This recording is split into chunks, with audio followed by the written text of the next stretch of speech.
পুড়ে যাওয়া মণ্ডপ গঙ্গা জল দিয়ে শুদ্ধিকরণ রাজ্যের বিরোধী দলনেতার। দোল উৎসবে পুড়ে যাওয়া মণ্ডপের তদন্ত হবে ২৬ সালে।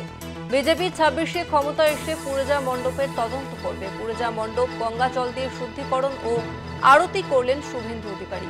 তমলুকের গণপতি নগরে জনকল্যাণ সংঘের দোল উৎসবের পুড়ে যাওয়া মণ্ডপ পরিদর্শন করলেন বিরোধী দলনেতা শুভেন্দু অধিকারী।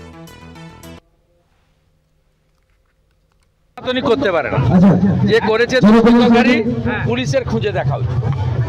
আমি পবিত্র করলাম গঙ্গা জল ছড়িয়ে, পুলিশ অ্যাকশন না নিলে এগুলো তো ডায়েরি করা থাকছে, রেকর্ডে থাকছে। তো ৮৪ সালে শিখ দাঙ্গায় যদি সাজা দিতে পারেন মোদিজি এতদিন পরে, এগুলোও বেরোবে।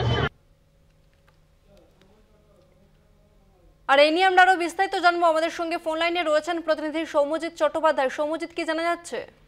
দেখো তসমিনা, গত শুক্রবার গভীর রাত্রে একটি দোল পুজোর মণ্ডপে দুষ্কৃতীরা আগুন লাগিয়ে যায়, এমনটাই পুজো উদ্যোক্তাদের দাবি ছিল এবং সেই জায়গাতেই আসার কথা ছিল শুভেন্দু অধিকারীর।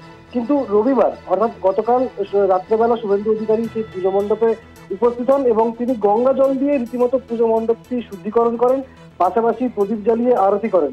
শুভেন্দু অধিকারী যেটা বলছেন যে কোনো সনাতনী মানুষ এইভাবে পুজো মণ্ডপ পুড়িয়ে দিতে পারেন না, সব হিসাব হবে ২০২৬ সালে।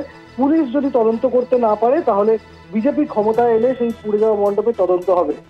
তসমিনা, ধন্যবাদ তোমাকে সৌম্যজিৎ।